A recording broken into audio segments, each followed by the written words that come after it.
You are listening to a Core Confidence Life production. www.coreconfidencelife.com.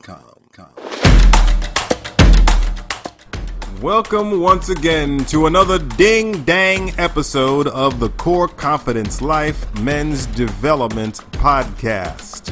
I am your host, Gennis, and as the title will suggest, here on the program, our mission is to cultivate core self-confidence in every man.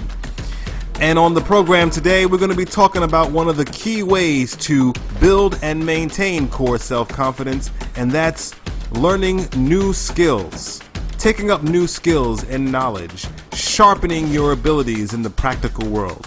And if you stay on that road, you're bound to have gobs of confidence. So on the program today, we're going to tell you some of the best skills, the most effective skills that you can learn to make yourself marketable and to give yourself tons of confidence. We're going to tell you how to go about it and where to go as well. So don't touch that dial, that computer, keyboard, or that hamburger. To get in touch with me, it's Gennis at coreconfidencelife.com. And if you're listening to us from anywhere, from Apple Podcasts, from the Core Confidence Life website, from 195 The Globe, internet radio, wherever you are listening to us from, we definitely appreciate your feedback. And if you're on Apple Podcasts, hey, drop us a review. Definitely appreciate that. Often on this program, we use the phrase, master your inner game and take the field. Mastering your inner game just simply means being self-aware as opposed to being self-conscious. Being honest about your pluses and minuses and who you are, and also having a vision for your future and an understanding of your belief system. Right? Now, often, mastering your inner game comes at the same time as taking the field. Taking the field means taking action, doing things in the material world to move yourself forward. It could be something like overcoming your doubts to talk to that attractive person across the room. It could be facing your fears and starting that business that you've been thinking about, instead of just sitting there in paralysis analysis. So mastering your inner game and taking the field just means moving your life forward, trying to be the best possible version of yourself you can be, and being of value to others. One of the ways that you are able to take the field and build confidence is acquiring new skills. Skills that are marketable, skills that enhance your value, and skills that you can feel good about. On the program today, we are talking to Howard Berg, and according to the Guinness Book of World Records, he is the fastest reader in the world. He's also developed a learning curriculum called Berg Learning. And in Berg Learning, there are many skills that people want to attain. As a communication and public speaking coach, I'm fully aware on the critical nature of being able to be a clear, concise communicator, right? And so Berg Learning has a writing course. You want to know how Howard Berg became to be the fastest reader on the planet? Well, he's got a speed reading course. He's also got a math course for those who have trouble with numbers. So if you, or maybe your children, or maybe anyone else wants to learn these skills, let's listen to Howard Berg, the fastest reader on the planet, according to the Guinness Book of World Records. He's going to tell us about his journey to the Guinness Book of World Records, and we're going to talk more about Berg Learning, and he's going to do some demonstrations using me as a guinea pig. Oink, oink. What's going on, Howard? Oh, great. It's great to be here. It's always good when they agree with you. It's like saying you're the world's greatest lover. And who agrees with that? Well, I do. Oh, there you go. Absolutely. That's right. Who doesn't want to be the world's greatest lover? I can't think of too many people, but I'm sure there's someone out there. Actually, So according to the books, you are the fastest reader in the world. So, and you also have a course. So you are a teacher.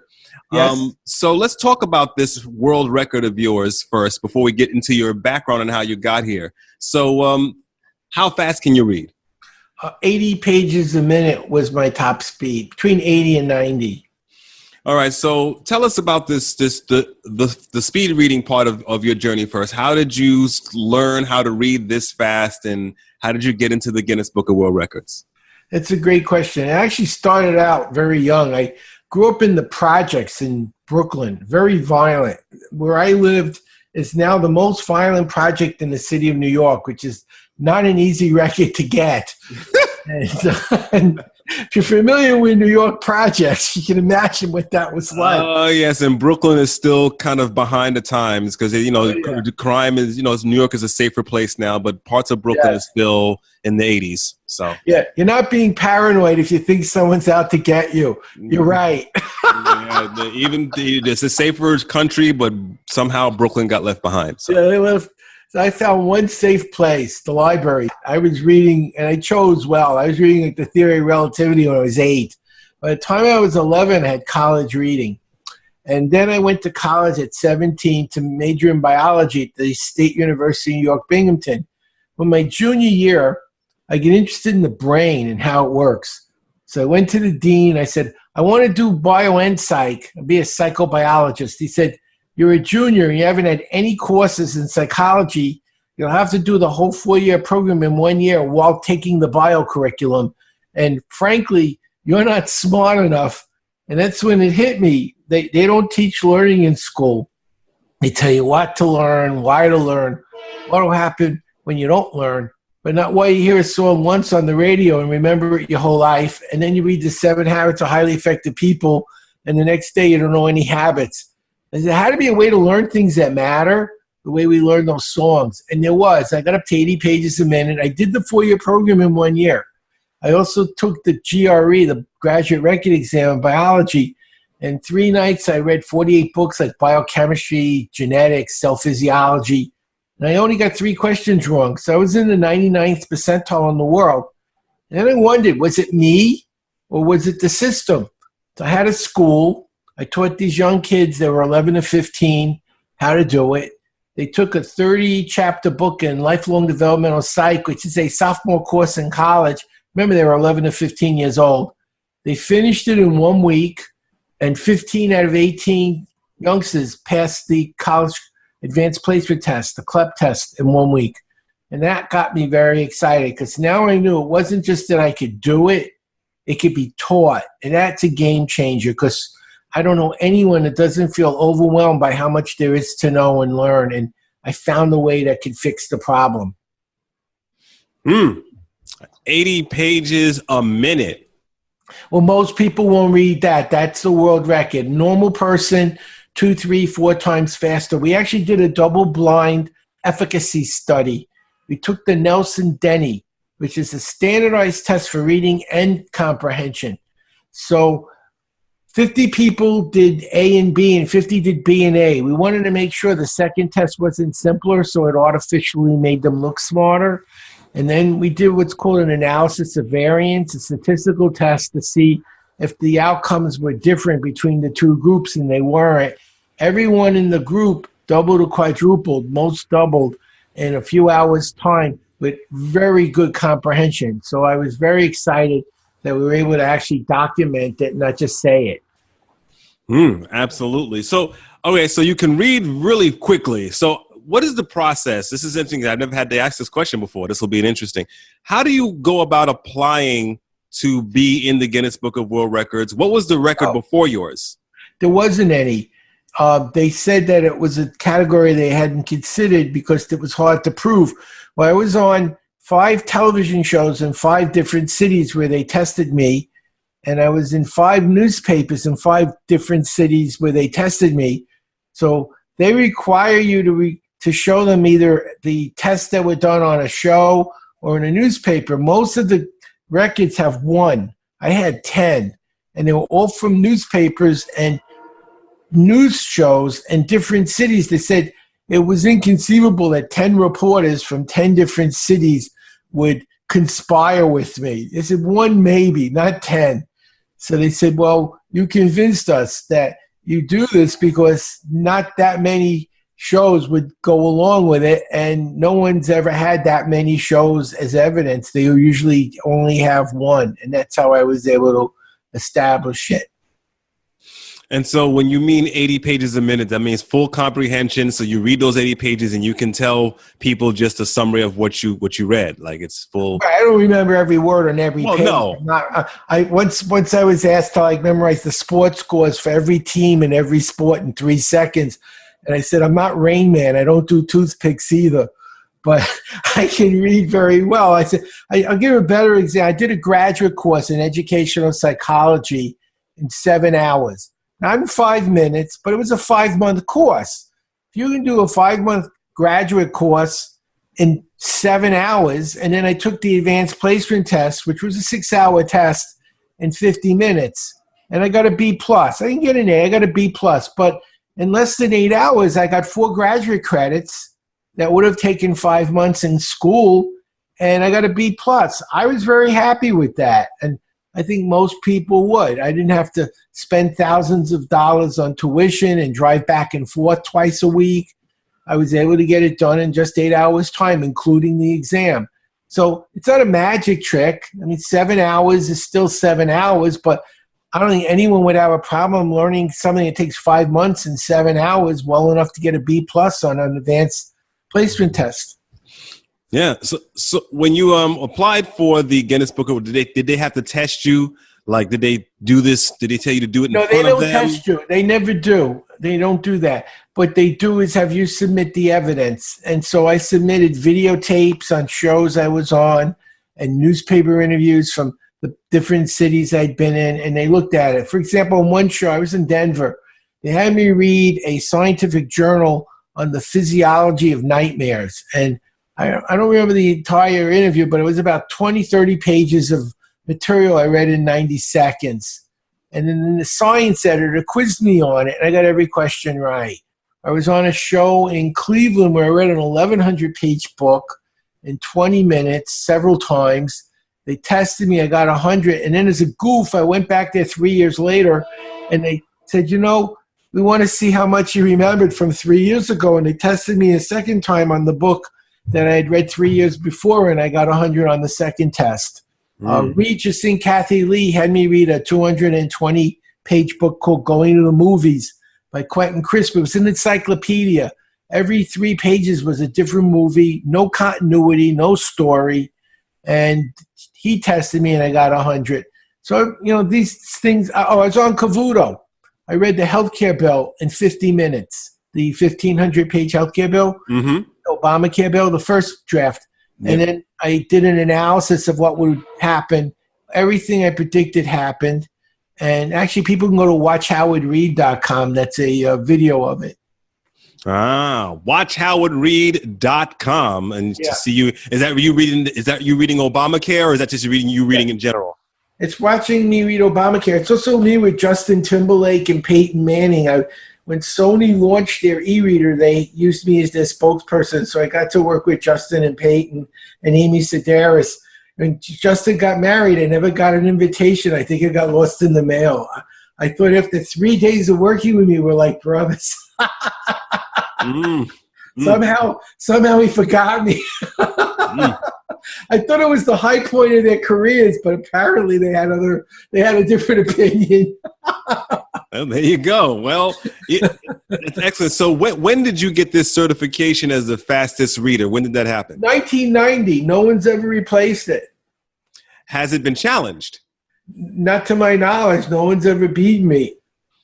Come on, folks. No one likes to read. You have to do 81 pages a minute, but top that 81 pages a minute. Wow. So you've been there since 1990. And so you also have an educational system here because you are also a teacher and you have online courses. So does this derive from your speed reading? Have you developed the courses from that? Talk about that for a while. Go to berglearning.com, berglearning.com. Berglearning.com. I also made a coupon, Core Confidence 10, because of your show name, Core Confidence 10. And if they find programs that they can use, I know they will, they'll get a 10% discount for coming from your show. There's reading, there's writing, there's memory, there's math. We guarantee people will read 100% faster in a few hours' time. They'll learn how to eliminate writer's block, how to remember. And what I'd like to do today is actually get them started and give them some strategies so they can see how it works and start speeding up right away. Yeah, so let's a little bit of those courses. So there's a reading course, there's a math course. You said there's a memory course in there too. So and a writing course. And a writing course. So give us some examples on, let's say, what would the writing course involve, and what would the memory course involve too? Well, the writing course is about how to get into flow. I wrote a book in 5 hours, and it went #1 on Amazon the next day. So this is how I do it. It's how you get in. If you ever had to get a project done and you couldn't think of what to say or how to say it, it shows you what you need to do to get started. I'll give a good example. There's 2 primary causes for writer's block. One, we normally talk about what we think. We don't write it down. In writing, instead of using your mouth to say what you're thinking, you use your hands to write symbols or type symbols called letters. And it's a different part of your brain that's doing the hand motions that moves the vocal cords.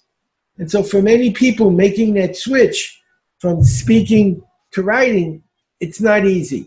But once they get started, it's usually easy to keep going. So the phone rings, you keep writing, you watch TV, you're still writing. Getting started was hard, keeping it going, not so much. The second problem is there's a conflict between the 2 sides of the brain. One side is more of an editor, the left brain, and the right brain is more of the creative. And when you try to write and create, does it sound familiar? You write 10, 15, 20 lines, you look at it and say it's terrible, and you delete it. And you do this over and over again. You write another 20 lines, you look at it, it's not good enough, you delete it. And hours later, you got nothing to show for your work. You kept deleting it. So I'm showing people how to eliminate that problem, get the work done quickly, and stay in flow. It's really, one of the secrets is don't do both things at the same time. Do all of your analytical stuff, outlining, editing, all spell checking separately from creating, so that while you're in the creative mind, you don't edit, you don't correct. If you spelled something wrong, let it go. If your grammar's poor, let it go. You'll clean it up when you go back to the editing mode.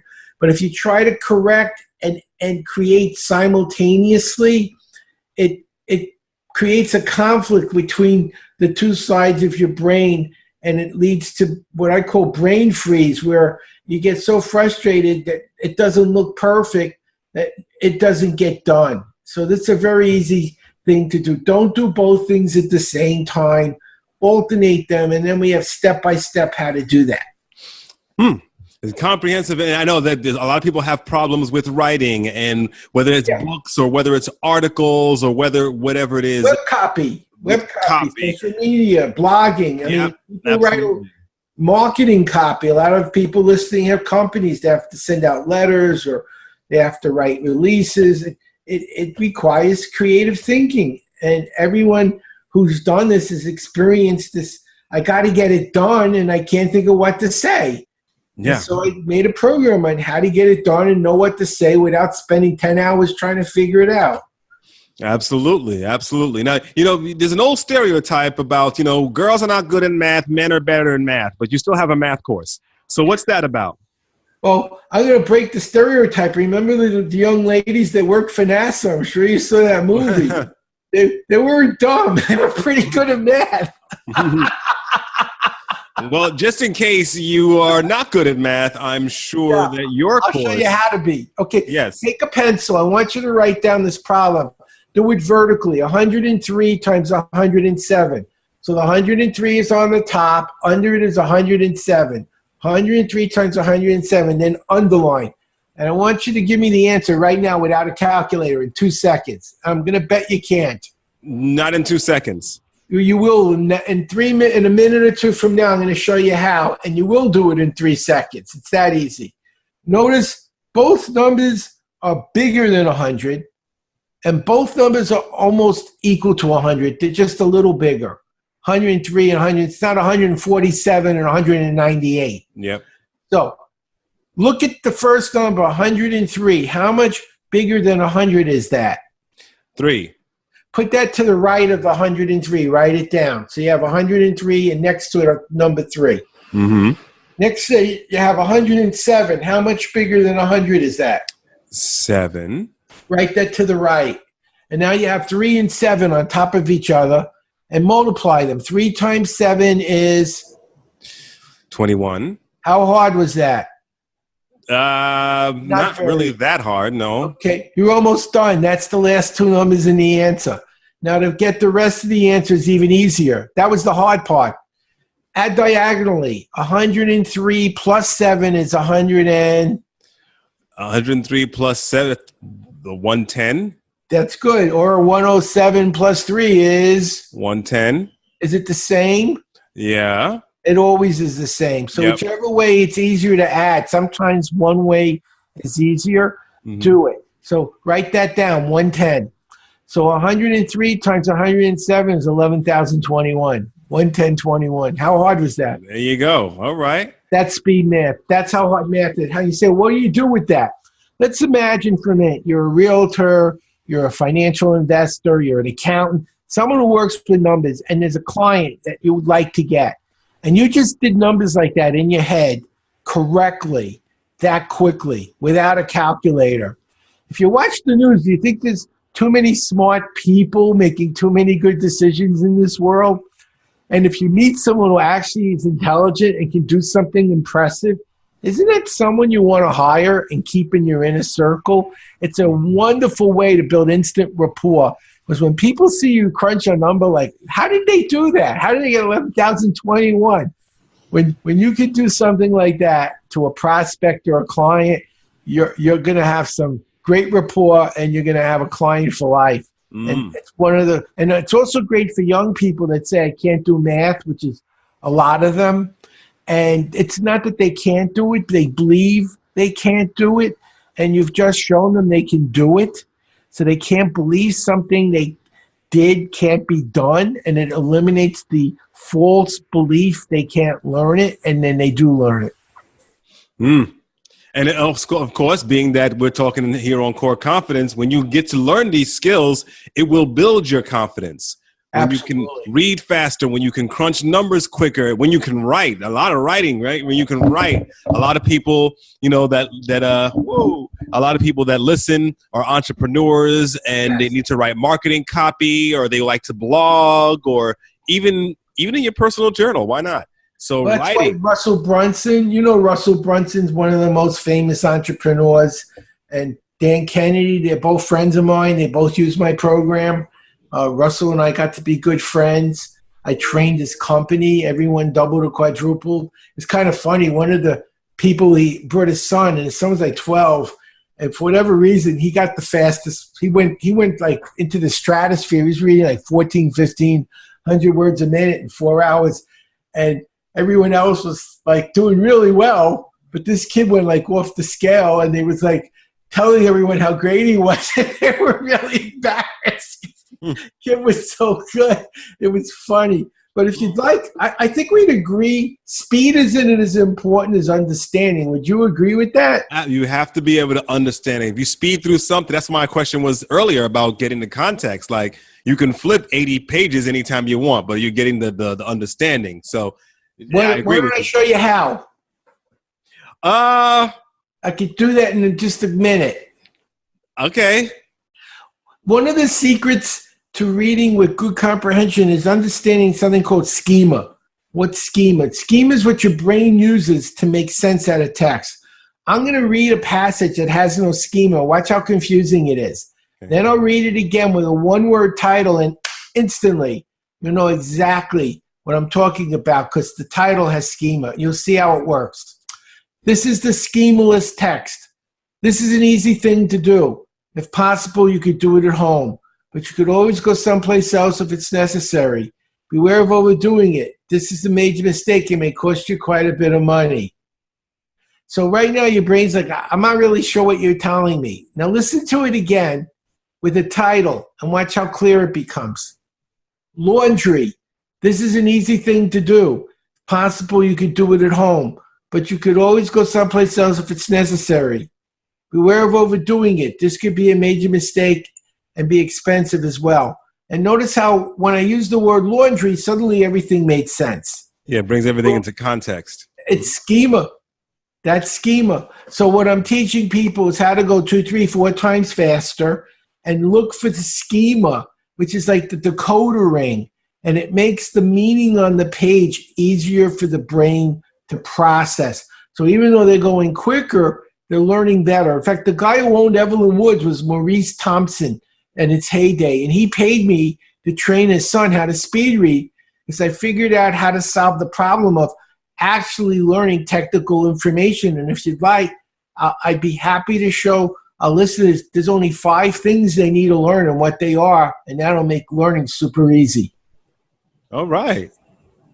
Well, a lot of times people say to me, I have such a huge amount of material to read. I don't know where to begin. I don't know what I'm looking for. You hear that all the time. There's only 5 things you need to find. And if you know what you're looking for, you'll find them super fast. Those 5 things, the first thing is vocabulary. About 85% of learning a new subject is learning the words. And what words are they? They're usually bolded, italic, underlined. They might be in another color. Maybe they're in a glossary. The writer did something to make them look different because they're important. So you need to know all the words and what they mean. The second thing you need to know are the names and what they did. Who's in the book? What did they do? Why are they in the book?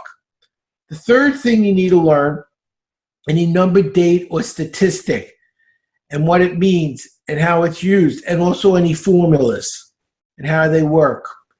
The next thing you need to know, in every section that has a heading or a subheading, what are the 5 most important ideas in each section? The big, big ideas, what they're writing about. And the last thing you need to know are the questions and answers. Look for every question. In many textbooks, there's questions at the end of a chapter. In many other books, they ask questions in the middle of the book. What are all the questions and the answers? So if you know every word and what it means, every person and what they did, every number, date, statistic, and formula, and why it's there and how it's used, if you know the main ideas in every section and subsection and every question and answer, you're going to be a superstar. And now you know exactly what to look for when you're reading. So that you're going to be looking at it 2, 3, 4 times faster with the program. And you're going to be using the schematic clues to make it easier to understand. So suddenly you're not just reading faster, you're learning smarter. Absolutely. So, all right. So what other things do you cover? We talked about reading and writing. We know you have a math course. You've got a memory course. What other courses do you have? There's another topic you want to cover, which is how to remember. Because a lot of times people will tell me that they aren't able to remember what they read. It's not that they can't read it, but they don't. After they put the book down, a few minutes later, they don't remember. So I'll show you how to memorize. It's also one of my programs, memory. I'm going to give you 10 things to remember. I won't show you how.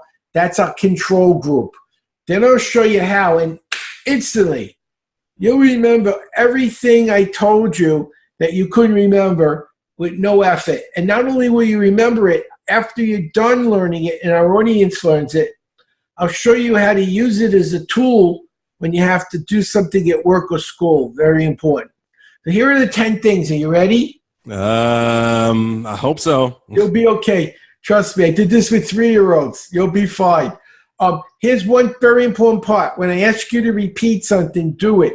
Studies show you remember 10% of what you read, but 90% of what you say and do. So right now we're saying and doing, and I want you to remember it because it's an important tool. So I want our listeners to do this too. Let's begin with the number 1. The Greeks found centuries ago, if you take a list, and link it to a list you want to know, it takes less time. So here's the list you want to know. Pole shoes, tricycle, car, glove, gun, dice, skate, cat, and bowling pins. And I'm willing to bet right now you don't know all of them, backwards and forwards. Is that a fair statement? Yeah, I don't know all 10, no. But you will. So I started to say the Greeks found the fast way to do this. If you take another list, like the numbers from 1 to 10 that you can count, which I know you know, we're going to use each of those 10 numbers to learn one of those 10 things super fast. Are you ready? Okay. The number 1 looks a lot like a pole. Think of a flagpole or a lamp on a pole. It looks a lot like the number 1. Mm-hmm. So when I say 1, you say pole. Ready? 1. Pole. Perfect. 2. How many shoes are you wearing? 2. So what's 2? Shoes. What's 1? Pole. Perfect. 3 is a tricycle. How many wheels are on a tricycle? 3. What's 3? Tricycle. 2. Shoes. 1. Pole. Getting smarter. Hope our audience is doing this too. This is not just an exercise, it's a tool. 4. 4 is a car. How many tires are on a car? 4. So what's 4? Car. What was 2? Shoes. 1. Pole. 3. Tricycle. We're jumping all over on purpose. You see, it doesn't matter. 5 is a glove. How many fingers go in a glove? 5. What's 5? Glove. What was 3? Tricycle. 1. Pole. Perfect. 6 is a gun. And they love them. I live in Texas. They love guns. I don't have one, but a lot of people do. 6 gun, like a cowboy. What's 6? It's a gun. I know it's a 6-shooter, so I know what you're referring to. 6-shooter or a gun. Yeah. 4 is a car. Right, and 2 is shoes. Perfect. 7's lucky in dice, at least on the first throw. What's 7? Dice. What was 5? Glove. 3. Tricycle. 1. Pole. Excellent. Rhymes work. Say 8 skate. 8 skate. What's 8? Skate. Perfect. 6. What do they love in Texas? Guns. 4. The car. 2. Shoes. We're almost done. 9. How many lives does a cat have? 9. What's 9? Lives. Of a cat. Perfect. 7 was lucky in dice. 5. Glove. 3. Tricycle. 1. Pole. Doing it backwards and forwards. See how fast it is? 10. How many bowling pins are in an alley? 10. What's 10? Bowling pins. Let's do all 10 together. Ready? 1. Pole. 2. Shoes. 3. Tricycle. 4. Car. 5. Gloves. 6. Gun. 7. Dice. 8. Skate. 9. Cat. And 10. Bowling pins. Fantastic. Now here's how you use it. One of the hardest things. There you go. See how easy that was? My goodness. Do this with little kids. Now here's how it's actually a tool. I'm going to show you how to use this to learn really important information at work and school. Most people find it hard to remember numbers like pi, which is used for measuring a circle, 3.14. No one remembers it because it's weird. Instead of remembering numbers, we'll use pictures. What's the picture for 3? What's the picture for 3? Tricycle. Yeah, tricycle. Yeah, okay, we're going back to that. Okay. And what's 1? Pole. And what's 4? Glove. A car. 4. Car. Yeah. So picture this. A tricycle hits a pole on a car. Can you see it in your mind? A tricycle hits a pole on a car. A tricycle, what number? 3. Hits a pole. 1. On a car. 4. That's pi. Tricycle, pole, car. It could be your hotel room number, 314. That's a good example. That's a good example. I mean, I know what pi is because I have a couple of nerd friends that every March 14th, it's Pi Day. There you go. Yeah, that's right. But now you can use it to learn hotel numbers, SKU numbers, phone numbers, due dates, percentages, and kids use it at school for science, math, and history. And it's really, really easy to learn. In fact, I teach this to 3-year-olds so that when they start learning their letters and things that they need to know to learn how to read, they can remember what they're learning before they can even read. Okay. Easy. Absolutely. Well, that's good stuff. So, so you're the fastest reader in the world, and you have all these great courses, which you can go to berglearning.com and BERG, berglearning.com. Remember, put in the coupon Core Confidence 10, and you'll get 10% off anything you want. And we guarantee you results. We give you a money back guarantee. And if you need help, I will help you. I want to make sure people actually learn what they paid for. I was a president of my Rotary Club. Now I'm the secretary. But I try to actually make sure that people don't just get the program, they learn it. I want them to actually use these tools, because I look at the news and it depresses me. I look at all the problems, and we need more people who understand how to solve problems in this world. And the way that's going to happen is if they can learn more, understand better, and have more time to solve the problems and do the things they need to get done.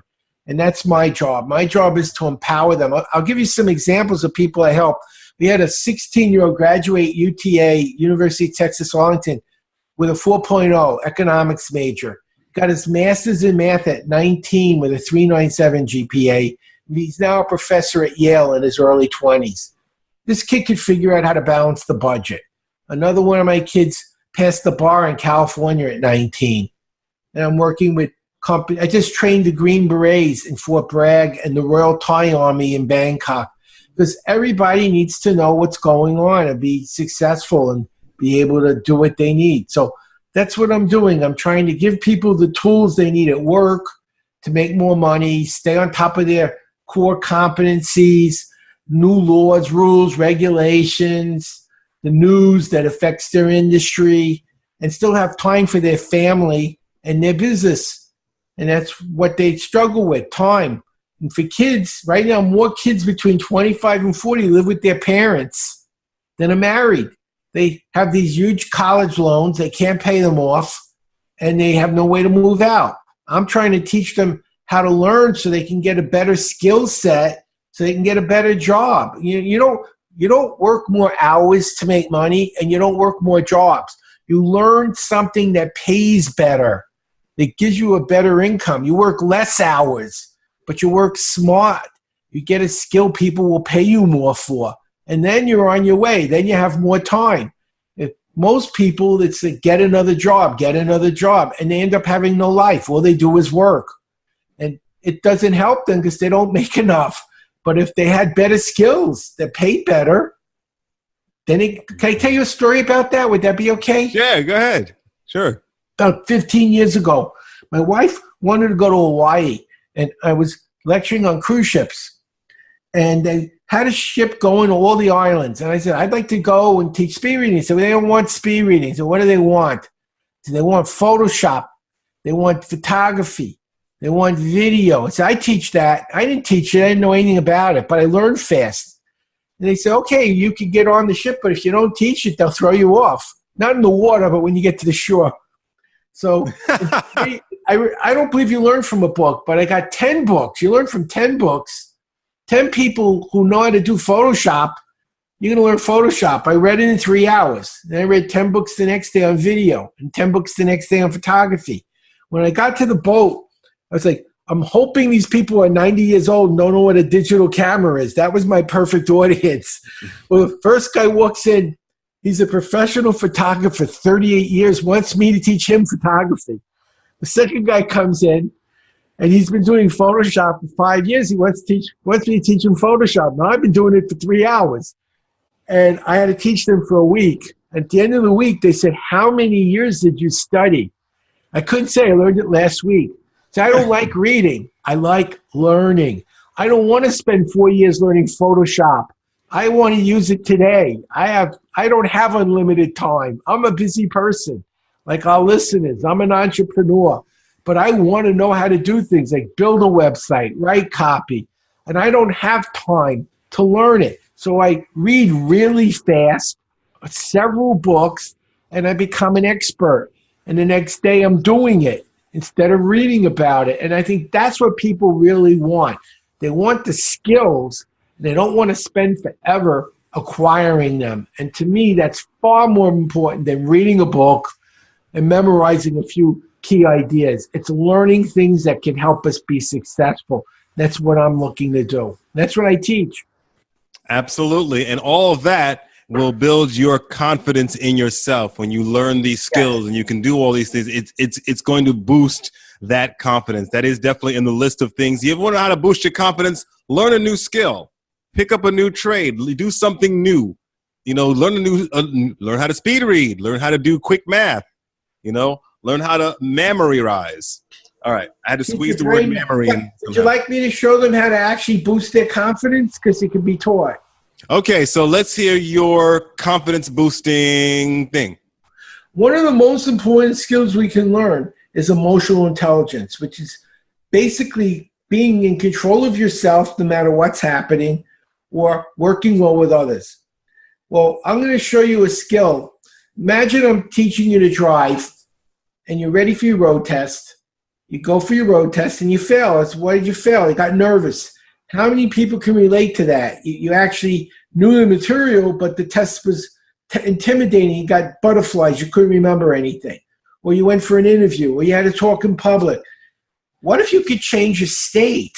I'm going to show you how. But to do this, for this one skill, please stand up. Just for this one skill. Now, we know the left side of the brain controls which part of our body? The right side. And the right controls which part of our body? The left side. Perfect. Take your left hand, touch your right shoulder, and then take your right hand and touch your left. Like the Macarena without the music. Do it slowly. Save the music, and I have to be careful because I don't want to knock the mics over. Yeah, knock the mics over. Yeah, we got to be careful. That would be a bad thing. We got to be careful with doing some of these acrobatics in the studio here. But absolutely. The same thing now. Touch your left hand, your right knee, and your right hand, your left. Alternate. Left to right, right to left. Perfect. Okay. Raise your right hand up in the air and squeeze your thumb and say this like you mean it. You have to feel it. I feel great. Yes. And pull your hand down as you say it. Go ahead. I feel great. Yes. Perfect. We're going to do 3 sets of these. And when you're done, you'll be able to wake up when you're in a long meeting. You'll be able to wake up when you have to work late at night and you can't drink coffee because you want to be able to go to sleep. Or driving in a car and you get tired, you'll wake up. So here's what I want you to do. We're going to do the shoulder taps first. I'll count them off. Then the knee taps, and then I feel great at the speed I'm going. Beginning with the shoulder taps, left to right. 1, 2, 3, 4, 5, 6, 7, 8. Knee taps. 1, 2, 3, 4, 5, 6, 7, 8. Raise your hand. How do you feel? I feel great. Yes. This time we're going to do it a little quicker. Ready? Shoulder taps. 1, 2, 3, 4, 5, 6, 7, 8. Knees. 1, 2, 3, 4, 5, 6, 7, 8. How do you feel? I feel great. Yes. This last time, as fast as you can go. As fast as you can go. Ready?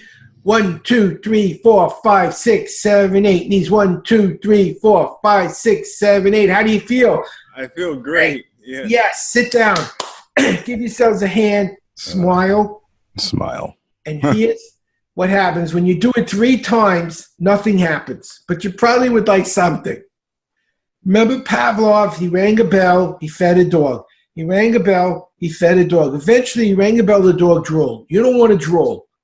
Your bell is, I feel great, yes. Every time you've done this, you stimulated the left and right brain. You went quicker and quicker. You got more oxygen to your brain. You woke up, and every time you felt a little more awake, you went, I feel great, yes.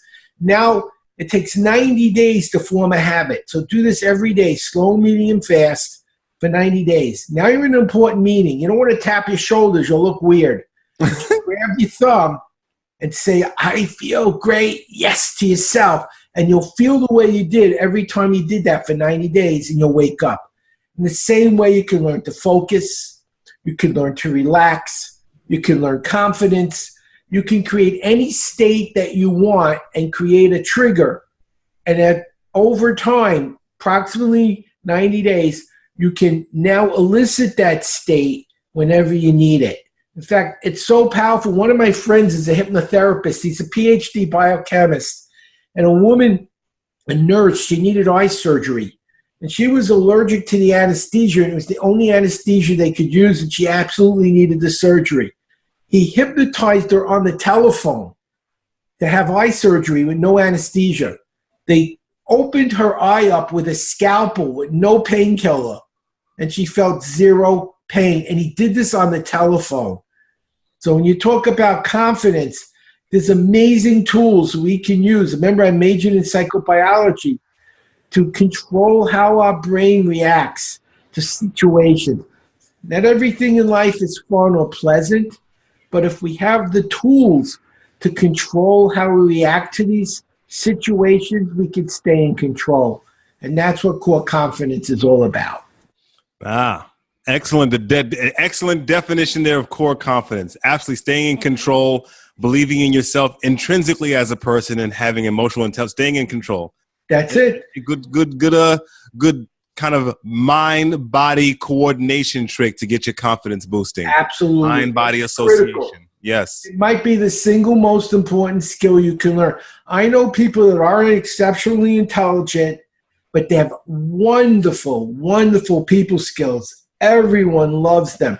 They're super successful because people know, like, and trust them, and they earn that trust every day. But they're successful not because they have a lot of book knowledge or degrees, because they get along well with people and people respect them. And if I had to say one skill that would make you a success, it's emotional intelligence. I think it's wonderful to be intelligent and have emotional intelligence.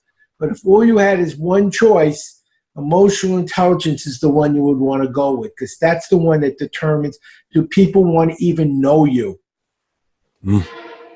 Very profound stuff. This is absolutely correct. Very profound stuff. And that's why, people with a lot of skill, book knowledge don't often get as far, because they don't have the soft skills and the confidence and things like that. You see it every day at work. There's people that are really good at what they do, but they're so hard to work with, they don't want them around.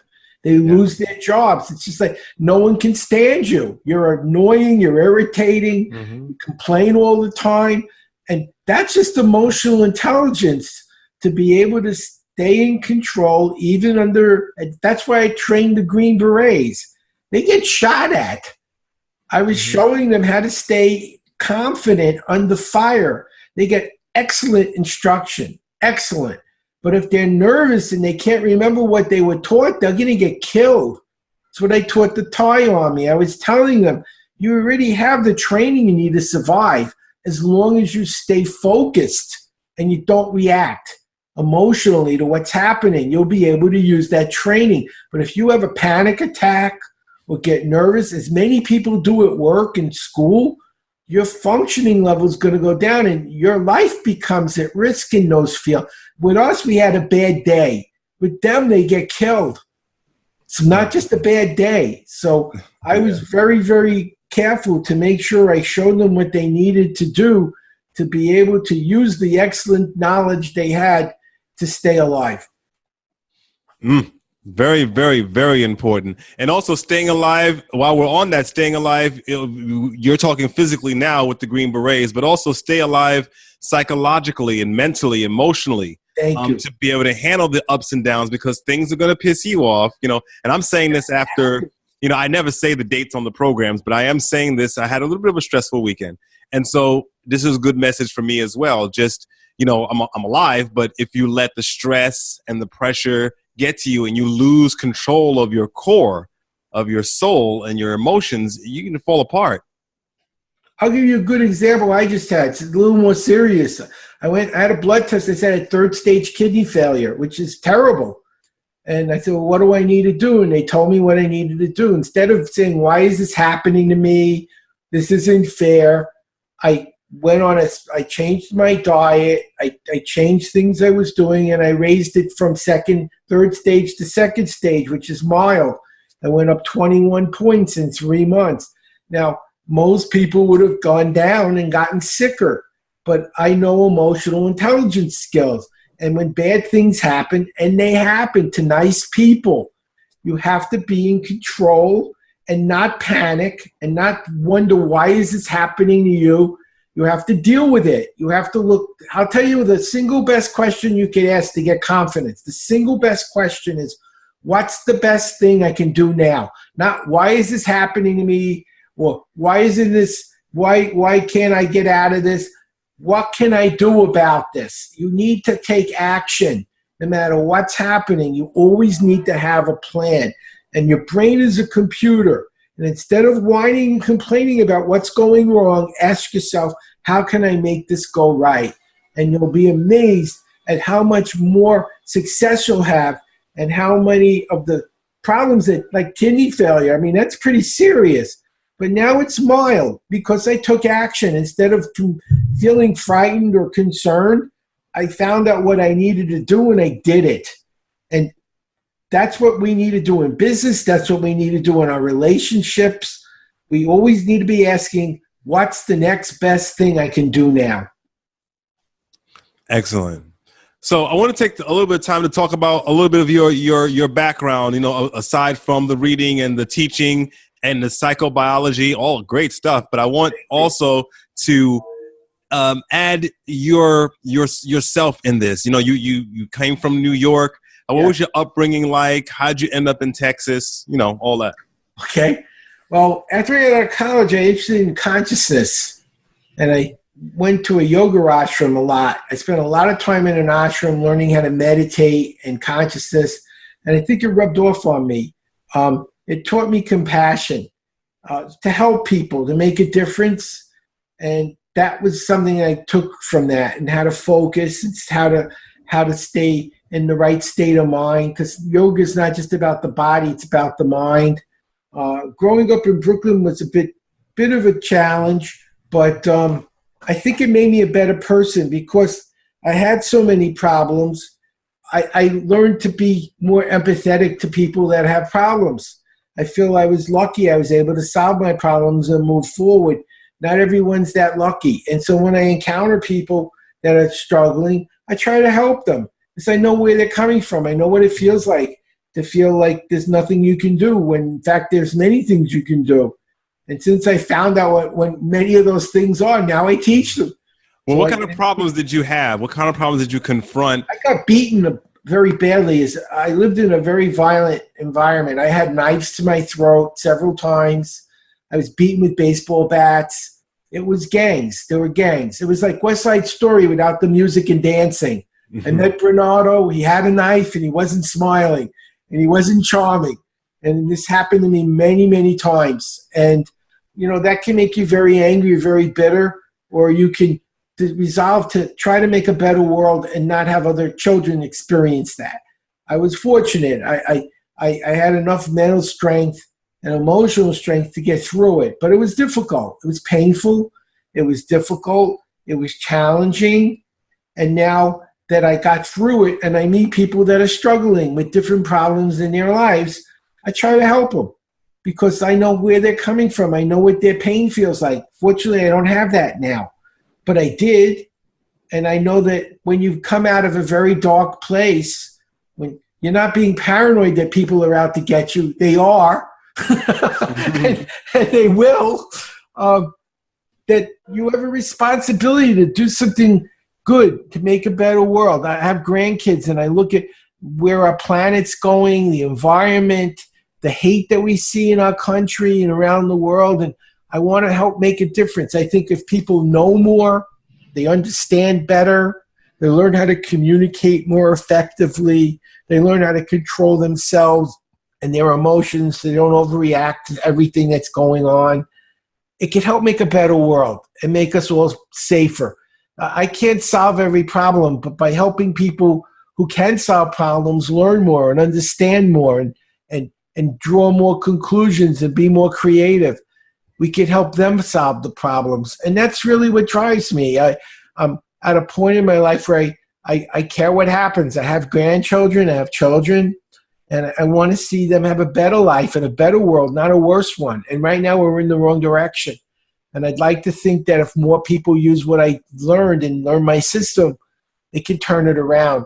It won't happen in one day. It won't happen in 1 week. But over time, more and more people learning more and more information, understanding it better, remembering it when they need to use it, being able to connect the dots and be more creative.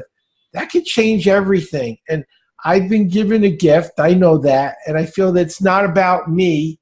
It's about everyone listening and their families. And it's my responsibility to get these tools in their hands. And that's what I'm doing. Excellent. Excellent stuff. So you moved from New York to Texas. What brought you there, career-wise, just life in general? I was doing a tour of the country doing TV shows. We just went to La Jolla, which is like probably one of the most expensive places to go. Houses were like $30, $40, $50 million. A starter home was like $900,000, a lot. With a sinkhole was $900,000. So we're looking at him and saying, "This is very pretty, but I'm not spending. I don't have $50 million for a home." So we went to do Good Morning Texas, and we're looking at real estate everywhere we went, and we see these homes. And they're like 2,000, 3,000, 4,000 square foot homes. And they're like very reasonable. And we're like, this can't be real. And we went and they were. Houses in Dallas are very, very reasonable compared to the rest of the country. And there was no state tax. And it was a great airport. And I was traveling everywhere. And I was going through that airport anyway. So I decided to move here because I love the infrastructure. I got a beautiful home for pennies of what I pay in New York. And it's a great climate. It's a lot hotter in the summer than I'd like, but the rest of the year is nice. And I made a lot of friends, and I'm glad I came here. That's how I ended up here from TV show. That's right. So now I know we just spent an hour talking about, education and emotional intelligence and some of the things to build your confidence. But I'll ask probably maybe the same question in a different way. What qualities do you think makes a strong man? I think a strong man is a man that has self-discipline, treats people the way they want to be treated, that has insight, understands where they're going and how they're going to get there, has a plan, and is supportive of other people that have problems. I know as a biologist, a lot of people think survival of the fittest. That isn't what made us successful. They now know what made mankind's success was cooperation. One person, one man can't take down a mastodon. 20 men working in a group were able to survive in very difficult times before they had advanced tools. And even today, it's cooperation that'll take us forward in helping us solve climate change and all these other challenges that are global. We can't do this by ourselves. We need everyone on board everywhere to find answers to problems we all face in common. And so cooperation is the key. And so I think a strong man is stronger because they form bonds with other people who have confidence skills they don't have. Like, I don't have every skill. I have a lot of skills, but when I don't have something, I find someone who's better at it than I am. I don't have to know everything, but I have to know people who can do the things I can't do well. And by learning cooperation and building your own skills to the highest level possible, we can all make a difference. Everyone has something that makes them special. They may not know what it is yet, but I know it's there. My job is to help them find it. That's why I set up berglearning.com to give them tools that are helping people as young as 11 become smarter, and as old as 94. I had an 84-year-old read 3 books in 3 hours the day after I taught her. And that really, he was one of my favorite students. It was Ruth Lubin. And she called and said, "Thank you. I'm 84. I don't know how much more time I have left, but there's so much more I want to learn, and now I can do it." And that's what I think a strong man is about. It's not about the man. It's about how they connect with everyone else and the difference they're making. And I think that's what I'm trying to teach in my programs. And I think that's what we need to do in this world to find solutions instead of alienating people and hating people and disliking people because they're different. It's what makes us different that makes us stronger, that enriches us. Difference is good. If everyone was supposed to be the same, we'd all be the same. There's a reason we're not. It's to our betterment that there's difference. It's okay. It's learning to blend the differences towards common goals that makes us stronger, not only as individuals, but as a society. So that would be my answer to your question. That's an excellent answer, sir. Thank you. MrBergLearning.com. So And remember the coupon. Core Confidence 10. No spaces. No spaces. And I like it that it's Core Confidence 10 because we all, we're a 10. You're having a 10-day every day because you're alive and there's things to be grateful for. And you're getting a 10% discount. You're getting a 10% discount.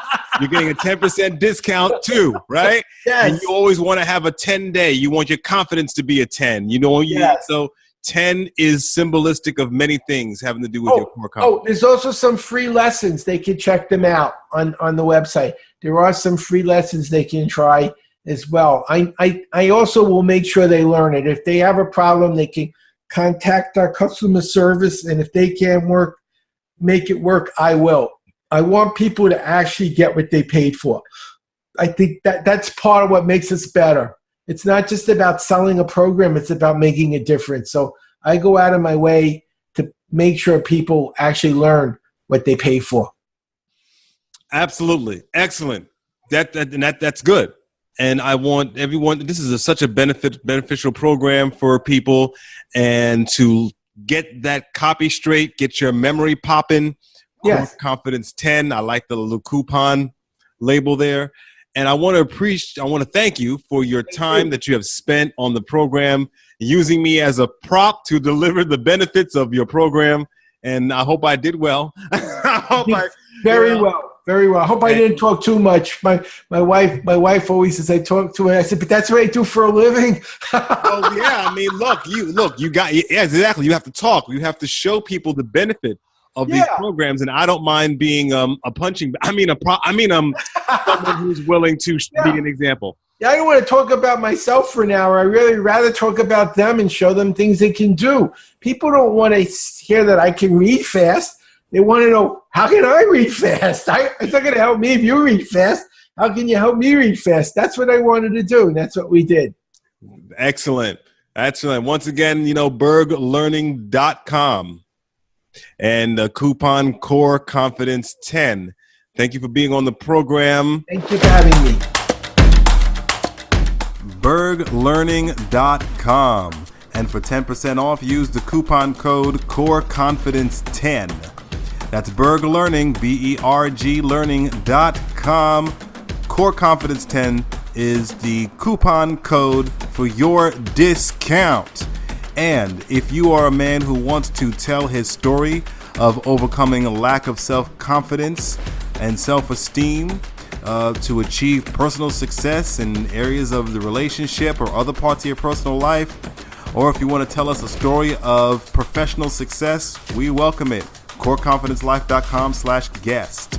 If you are an expert in the field of men's personal development, contact us as well.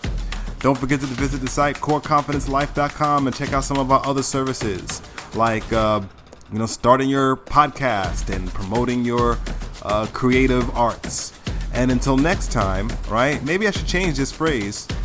Master your inner game and take the field